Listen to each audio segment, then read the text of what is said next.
Alors donc, écoutez ce que je suis en train d'expliquer ici. Je ne suis pas en train d'essayer de changer la signification des mots de la Bible. C'est pas du tout ce que j'essaie de faire. Vous êtes libre à vous de regarder ce que je vous explique, de faire vos propres recherches. Et je crois que c'est extrêmement important de le faire à ce stade-ci, parce que je pense qu'on vient de rentrer dans une période tampon avant l'entrée imminente des tribulations. On vient de rentrer dans une étape et les choses vont se détériorer de façon exponentielle. On va frapper le mur, comme on dit en bon québécois. On est vraiment le visage dans le mur. Et vraiment, c'est très important que vous ouvrez votre cœur. Et le prophète Daniel s'est lui-même fait dire, va Daniel et scelle les paroles de ce livre jusqu'à la période de la toute fin, alors que la connaissance augmentera et que les clés de ce livre seront révélées. Ce que je suis en train de vous montrer ici, vous ne pouvez pas nier qu'il y a vraiment des différences entre les différentes versions de Bible. Et certains d'entre vous allaient dire, ah, ça a été fait de façon volontaire, parce que, bon, il fallait cacher ça.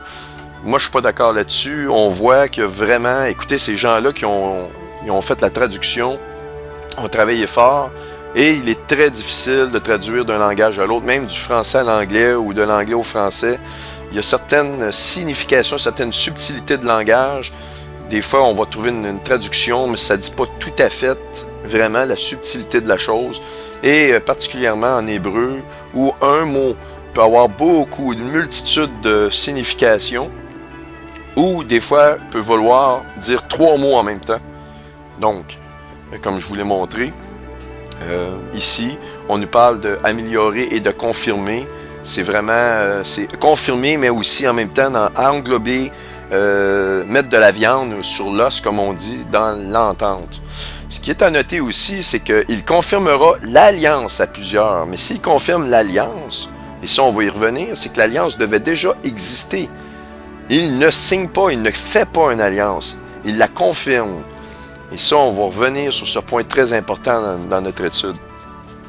Maintenant, dans le point numéro 4, on nous dit ici de la semaine, comme je vous ai dit, c'est la semaine où il fait cesser. Alors, voyez-vous que c'est le même mot. Il n'y a pas ni préfixe ni suffixe. Donc, on ne peut pas, ici, ajouter dans le milieu de cette semaine. Parce que si on le fait, eh bien, c'est une interprétation que, cette semaine-là, ici, ça devait être exactement la même semaine.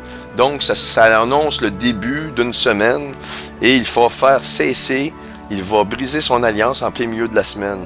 Oui, c'est possible que ça soit ça, mais pas nécessairement, parce qu'il n'y a aucun texte aucun mot dans les textes d'origine qui nous prouve, comme vous pouvez le voir, c'est vraiment une période de séjour. Donc, la traduction serait plutôt, voyez-vous, il confirmera l'alliance à plusieurs, ou l'alliance d'une période de séjour à plusieurs, et dans le milieu d'une période de séjour, je ne peux pas lui dire c'est laquelle, parce que j'ai aucune indication dans le texte d'origine que c'est une semaine. Ce n'est pas cette semaine-là, ou à la limite, tant qu'à ça, dans la traduction, on aurait pu dire « Et dans le milieu de la semaine de tribulation, il fera cesser les sacrifices. » Il n'y a absolument aucun mot qui nous dit que c'est la semaine de tribulation. On s'en doute bien parce que Daniel n'arrête pas de parler des moments de la fin, qu'il y aura une période de 7 années. Il se le fait dire dans d'autres versets. Il y aura une moitié de un temps, 2 temps et la moitié d'un temps. Donc, ça fait 3 années et demie. Et il se fait redire après aussi 1 temps, 2 temps et la moitié d'un temps par après. Donc, on additionne ces périodes-là et on a 7 années, si vous voulez, au total. Et on sait que c'est la 70e semaine. Donc, on sait par cette façon-là que il parle de la semaine de tribulation. Mais ici, on ne peut pas dire, est-ce que la semaine de l'Alliance est la semaine de tribulation? Oui, peut-être, mais on ne peut pas l'écrire, on ne peut pas le dire tant qu'on n'a pas une preuve supplémentaire. Et donc, je vais vous donner la traduction finale, donc la conclusion, à partir de l'étude de ces 4 mots-là. Qu'est-ce que aurait dû être le texte dans la façon la plus proche de la réalité? Alors, en conclusion, il est fort probable que la traduction la plus appropriée serait semblable à celle-ci. Alors, on regarde Daniel 9, 27. Et il confirmera et améliorera l'alliance à plusieurs d'une semaine. Ou, si vous voulez, il confirmera et améliorera l'alliance à plusieurs d'une période de 7 jours, et à la moitié d'une semaine, ou et à la moitié d'une période de 7 jours, il fera cesser le sacrifice et l'oblation. J'ai mis aussi l'équivalent en anglais. Maintenant, étant donné qu'on veut obtenir une version française adéquate qui n'altère pas le sens final, évidemment, parce qu'ici c'est un français un petit peu boiteux, parce qu'on dit « il confirmera l'alliance à plusieurs d'une semaine ». Eh bien, d'une semaine, donc on sait que la semaine, c'est la période dans laquelle qui se rapporte à l'alliance. Elle a donc une semaine, donc on pourrait le dire de cette façon-ci. Et il confirmera et améliorera l'alliance d'une semaine à plusieurs. Et à la moitié d'une semaine, il fera cesser le sacrifice et l'oblation. Alors, c'est vraiment la traduction qui nous apparaît la plus probable de cette prophétie-là. Et évidemment, pour pouvoir délimiter, à savoir, ici, la semaine, qu'est-ce que c'est que cette semaine-là? Qu'est-ce que ça veut dire? Eh bien, on va vous montrer des versets qui nous donnent une réponse à ces questions-là. Maintenant, on avait un défi, et le défi est le suivant. Il faut donc trouver une fameuse alliance de 7 années, parce que s'il n'y a pas d'alliance de 7 années qui a déjà été faite dans le passé, parce qu'il est bien dit que l'Antéchrist confirmera et améliorera l'alliance d'une semaine à plusieurs. S'il la confirme, c'est qu'elle existait déjà. Elle a déjà été faite et elle durait une semaine. Donc, le défi suivant, je vous demande de me suivre dans ma recherche, je vais vous montrer ce que j'ai découvert. Il devait y avoir une semaine, c'est-à-dire une alliance qui existait. Non seulement ça, c'est beau que je trouve une alliance, mais il faut que ça soit spécifiquement mentionné que cette alliance-là a duré une semaine. Alors, suivez-moi et regardons les résultats de la recherche. Comme je vous l'ai dit, cela nous amène à nous poser la question suivante. Y a-t-il déjà eu une alliance de 7 années par le passé? Allons voir maintenant le résultat à cette réponse-là. Quelle est la réponse? Y en a-t-il eu une? Et oui. Si oui, est-ce qu'elle a duré vraiment 7 années et pourquoi? Alors, il faut comprendre que depuis quand David 1978, il y a eu des essais pour donner la paix et pour avoir la paix entre la Palestine et Israël. Et c'est seulement en 93 où il y a eu une première signature dans ce sens-là. Et c'était une entente qui était intérimaire. Intérimaire, pourquoi c'est intérimaire? C'est que c'est une entente de paix dans laquelle il y a une durée dans le temps. Et tout ça dans le but de faire un genre de trêve pour pouvoir arriver à, éventuellement dans le futur, signer une entente permanente de paix. Vous allez voir, d'ailleurs, le titre, c'est Israël-Palestine Liberation Organization Agreement. Ça veut dire que c'est l'alliance, pas l'alliance, mais l'entente entre l'Organisation de la libération de la Palestine et Israël de 93. Et cette entente-là aussi se fait appeler l'entente de Oslo I. Au début, ils l'ont appelée l'entente de Oslo parce qu'ils ne pensaient pas qu'ils devaient retourner à la table de négociation. Et ils sont retournés seulement 2 ans après et ils ont appelé ça Oslo II. Donc, c'est vraiment toujours la même entente, dans le fond, qui s'appelle Oslo, qui s'est faite en 2 chapitres. On va voir les détails. Évidemment, je ne passe pas chacun des textes au complet. Vous pourrez les lire. Il y a beaucoup d'ententes, je veux dire, qui ne sont pas nécessairement importantes à la compréhension prophétique de ce que je vais vous montrer. Donc, je vais me concentrer sur le texte, les points importants pour que vraiment vous puissiez comprendre. De toute façon, vous pourrez, avec le titre ici, aller voir sur Internet, vous allez trouver les textes globaux et complets de ces ententes-là. Mais vous avez des ententes, notamment beaucoup sur les territoires, et il y a un chapitre aussi sur le sort de Jérusalem. Donc, le gouvernement de l'État d'Israël et de la Palestine, ou l'équipe de la Palestine, ou ceux qui représentent les Palestiniens, ils s'entendent qu'il est temps de mettre fin à des dizaines d'années de confrontation et de conflits. Et ils vont reconnaître chacun mutuellement leur droit à un régime de politique et de pouvoir vivre dans la paix et dans la sécurité. Wow, paix et sécurité. Alors, voyez-vous, vous devez immédiatement comprendre ceci. Lorsque la Bible nous dit, dans Thessaloniciens, ils diront paix et sécurité, une ruine subite s'abattra sur eux. Et personne, ils n'y échapperont pas. Donc, on parle de paix et sécurité et tous les politiciens qui ont nommé, qui ont parlé de for peace and safety, pour la paix et la sécurité, eh bien, c'est toujours dans le cadre du conflit entre la Palestine et Israël. Retenez ça, c'est extrêmement important. Vous devez retenir paix et sécurité rime avec ou correspond à l'entente Palestine-Israël ou le conflit israélien et Palestine. Donc, c'est très, très important, paix et sécurité. Et ici, on arrive avec une entente. Et voici, c'est très important, c'est une entente intérimaire. Une entente intérimaire, qu'est-ce que ça veut dire? C'est pas compliqué. Une entente intérimaire, c'est qu'elle a une date d'expiration. Cette entente-là de 93 ne devrait pas excéder une période de 5 années. On le voit ici. For a transitional period not exceeding 5 years, qui ne dépasse pas 5 ans. C'est évidemment, comme je vous dis, l'origine, vous allez voir, allez voir Camp David Agreement de 1978. Et c'est le Conseil de résolution du Conseil de sécurité 242 et 338. Alors donc, on nous dit, c'est une entente, on fait une trêve pour 5 ans, et dans 5 ans, on va se rasseoir puis on va signer une entente permanente de paix. Évidemment, vous le savez, c'est pas fait encore en 2012, donc ça s'est pas fait dans le passé, mais suivez bien mon explication. Alors, vous avez ici tous les détails de l'entente, comme je vous dis, vraiment, là, sur les territoires, tout ça.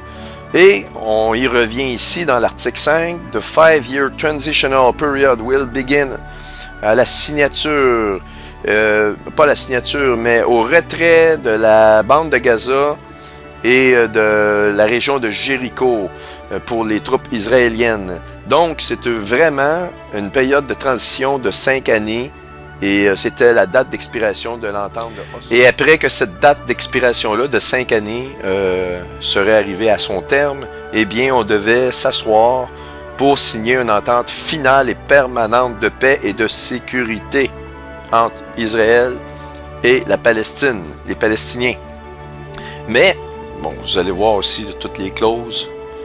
Écoutez, ce sont des clauses, il y en a plusieurs. Mais ce n'est pas le point où je dois mettre l'accent. Vous voyez tous les textes ici.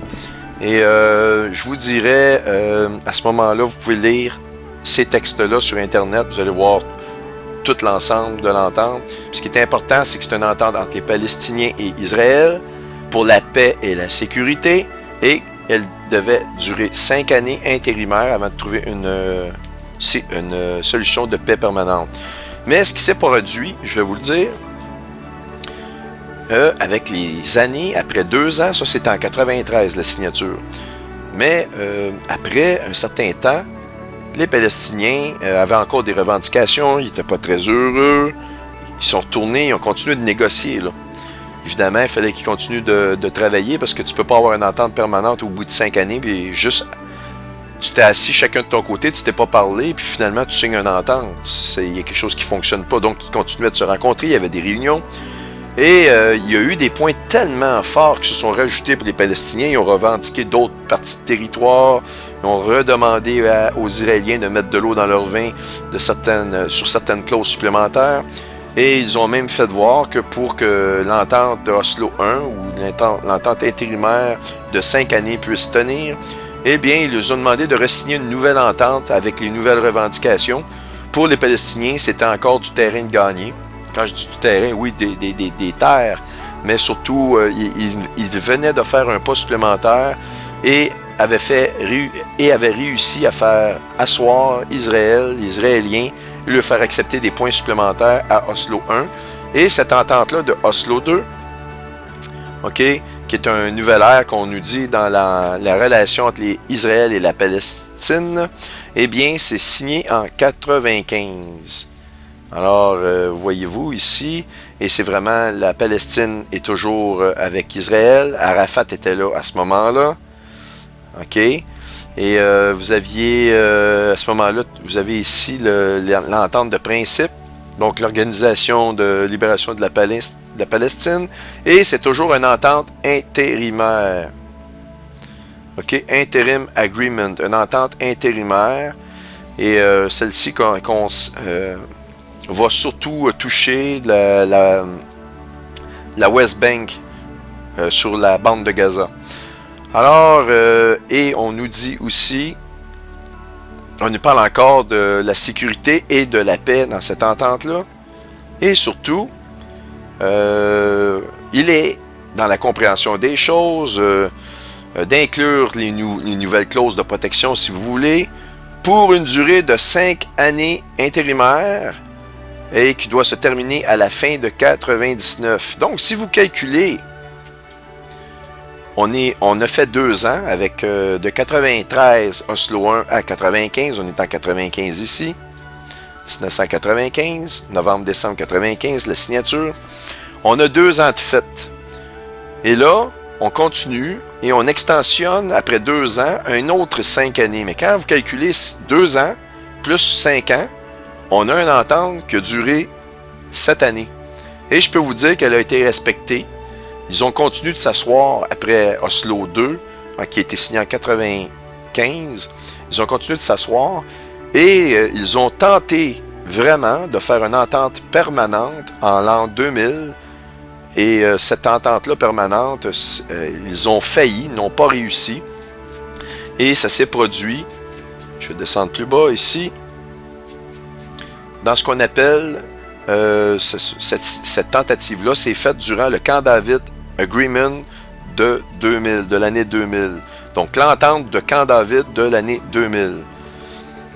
Donc, ici, pour conclusion, les attentes de Oslo étaient des ententes bilatérales qui ont été signées à Washington. Donc, ce sont vraiment des ententes qui ont été signées devant la multitude, qui a été confirmée au monde entier que cette entente-là existe. Et ce sont des déclarations de principe. Et donc, on y voit ici les retraits des troupes israéliennes de la Judée, de la Samarie, de la bande de Gaza, dans le but de permettre l'établissement d'une autorité palestinienne pour sa gouvernance autonome pour une période intérimaire. Donc, on le mentionne ici, on l'a vu plus haut que c'est 5 années. Jusqu'à ce que ça nous permet de prendre un arrangement permanent qui pourrait être établi. Et ce procédé-là a commencé en 93. Alors, voyez-vous ici, encore une fois, les Palestiniens, on leur donne un nom, ils vivent dans la Palestine, donc ce sont des Palestiniens. Et après, on forme un gouvernement, après ça, on lui demande des terres. Là, Israël a accepté tout ça. Maintenant, ils veulent avoir Jérusalem comme leur capitale. Écoutez, c'est vraiment, vraiment spécial. Donc, on va retourner à Camp David de 2000. Alors, bon, ils appellent ça le sommet de la paix. Encore une fois, le sommet de la paix. Et Camp David de 2000, c'est Bill Clinton, encore les États-Unis d'Amérique, qui sont derrière ça, avec le premier ministre israélien Ehud Barak. Et l'autorité palestinienne, Yasser Arafat. Et ça a été ultimement un insuccès à la négociation d'un statut final entre les Israéliens et la Palestine. Donc, voyez-vous, ça a failli, ça n'a pas fonctionné, et on vit toujours sous l'épée de Damoclès. C'est vraiment une menace constante. C'est toujours quelque chose qui reste en suspens, ça n'a toujours pas été réglé. C'est curieux que l'année passée, durant l'alignement d'Hélénine, ou pas l'alignement, mais le passage d'Hélénine, et durant la formation d'un grand signe astronomique au 29 septembre 2011, qu'on a eu un grand sommet avec les Nations Unies, où on a vraiment passé à 2 cheveux d'avoir la formation d'un État palestinien, je veux dire, devant en face d'Israël, et tout ça avec l'approbation de tous les pays du monde dans la plus grande ignorance. Eh bien, voyez-vous que ça commence à être une aberration, ça commence à être je pourrais dire ça, oui, une aberration pour Dieu, mais c'est vraiment quelque chose, c'est une abomination pour Dieu, parce que Dieu a un plan, et Dieu a fait une alliance, et avec Abraham, qui a donné éventuellement la nation juive d'un côté, la nation arabe. Il y a des promesses pour chacune des deux nations. Mais la petite terre, tout petite, qu'Israël a été donnée, je veux dire, aux Hébreux à cette époque-là, eh bien, ce petite terre-là, c'est tout petit. Je veux dire, c'est pas comme s'ils possédaient complètement un continent au complet, c'est tout petit. Vous prenez un avion de ligne, ça va vous prendre 5 à 10 minutes de traverser la largeur d'Israël. C'est tout petit comme pays. Alors, c'est quoi cette obstination des pays du monde de vouloir détruire Israël, de vouloir les enlever leur capitale, de vouloir rentrer en guerre contre eux? C'est quoi cette haine-là sur ce petit pays-là, tout petit? Je ne crois pas que dans l'histoire, Israël ait attaqué qui que ce soit. Ils se sont toujours fait attaquer, et souvent à la surprise, toujours de cette façon-là, mais ils n'ont jamais attaqué qui que ce soit. Donc, je ne crois pas que les Israéliens soient un régime belliqueux. Là, je ne suis pas en train de vous dire qu'ils sont parfaits. Il y a vraiment un régime actuellement établi, et la Bible est très très claire. L'Éternel va juger Israël comme il va juger les nations. Et la Bible est claire qu'il y a les 2 tiers des Juifs qui vont périr. Écoutez, les 2 tiers, c'est énorme. C'est 66% des Juifs qui vont mourir dans ce qui vient. Il va purifier. Mais si on regarde les États-Unis, ils ont un régime vraiment qui est très, très malsain. Ils se mêlent de toutes sortes de choses qu'ils ne devraient pas se mêler. Et ils ont fait énormément de choses abominables, le régime américain. Est-ce qu'il faut mettre à mort tous les Américains pour ça? Vous comprenez que les Illuminati n'ont pas d'allégeance, n'ont pas de pays, ce sont comment on dit ça, des freeland men. Ce sont des gens qui n'ont pas de pays d'appartenance. Ils sont internationaux. Détruire un pays pour leur plan, ils n'auront aucun problème avec ça. Ils déménagent, ils ont des maisons partout. Donc, on voit ici rapidement là, les points principaux. C'est que c'est à origine des accords d'Oslo de 93. Ça a été signé, je pense, le 93. Ça a été signé au 16 septembre. Et ça a été repris en 95, Oslo 2, au mois de décembre. Et en 99, l'expiration de des 7 années totales intérimaires pour Oslo ont pris fin. En 2000, ils ont fait Camp David. Et ça a été vraiment un insuccès absolument flamboyant, si on peut le dire.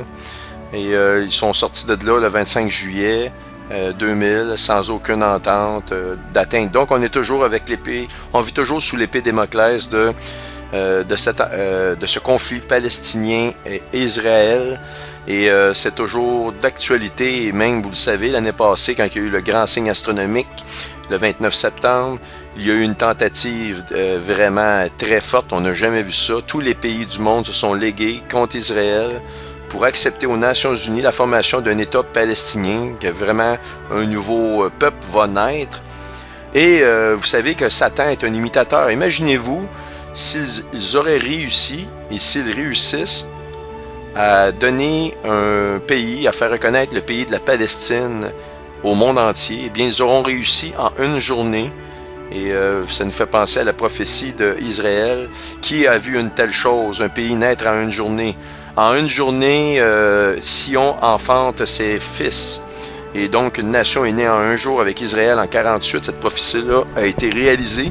Elle avait été écrite plusieurs centaines d'années avant. Maintenant, on aurait la même chose avec les Palestiniens. C'est ça le but, c'est toujours de montrer à Dieu que Dieu, ce que tu peux faire, moi je peux le faire. Satan, c'est lui qui est derrière tout ça. Ça peut être nul autre que lui. Toute la caractéristique de Satan est derrière cette chose-là. Et le mot important que je veux vous retenir ici, c'est abomination. Parce que je vais vous montrer l'abomination. Vous devez comprendre qu'est-ce que c'est. Et l'abomination, évidemment, la chose la plus abominable qu'on peut faire contre Dieu, ça serait de détruire à la racine même son plan, le plan qu'il avait prévu lors de la création pour l'être humain. Et quel est ce plan-là? Eh bien, c'est d'avoir donné un peuple physique. Le peuple, on les appelle souvent le peuple choisi de Dieu. Bien, écoutez, faut pas ceux qui ont de la haine lorsqu'on dit ben pourquoi que les autres seraient choisis puis nous on serait rien. C'est pas du tout ça. C'est que Dieu veut montrer à travers le peuple juif qu'il n'a qu'une parole et qui, lorsqu'il fait des promesses, qu'il promet quelque chose, il ne change pas sa promesse. Il reste. Et les Juifs doivent vraiment reconnaître Jésus, sinon ils restent dans les tribulations. Il y a un jugement qui vient aussi sur Israël. Les 2 tiers des Juifs vont périr dans la 70e semaine de Daniel. Et ce n'est que lorsque toute leur force va être épuisée à l'Armageddon qu'ils vont se tourner vers celui qu'ils ont percé, c'est-à-dire Jésus. Et c'est là que Dieu va intervenir pour les sauver. Alors, je vois souvent de musulmans qui viennent se plaindre, ou même des fois, c'est pas nécessairement des musulmans, mais des gens qui viennent se plaindre. Puis il y en a qui se sont dit chrétiens là-dedans. Eh bien, ils n'ont pas lu du tout ce qui est écrit dans la Bible. Vous pouvez vous plaindre, vous pouvez faire ce que vous voulez, mais vous ne reconnaissez pas la parole de Dieu, parce que c'est clair dans la parole de Dieu que les nations vont être jugées. Et Dieu il fait fi de toutes vos religions, que vous soyez musulmans, catholiques.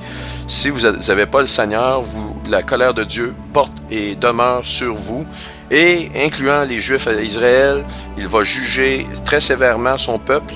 Je pense qu'il n'a pas fait de quartier. Il est arrivé des choses très terribles pour le peuple hébreu. C'est un peuple qu'on dit à le nuque raide. C'est un peuple qui est long à se tourner et à comprendre qu'ils ont un Dieu. Ils ont eu des guerres, la guerre des 6 jours où ça a pris l'intervention divine. En 73, ça a pris aussi l'intervention divine. Il y avait, je crois, ces 300 000 soldats égyptiens qui, durant la journée du Yom Kippour, ont envahi Israël. Il y avait seulement 3000 soldats à Israël.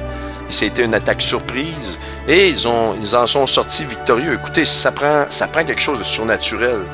Et ça, de toute façon, ce que je vous dis là, je vous le dis rapidement, c'est documenté qu'il y a eu une intervention divine. Maintenant, continuons dans l'explication de cette importante nouvelle.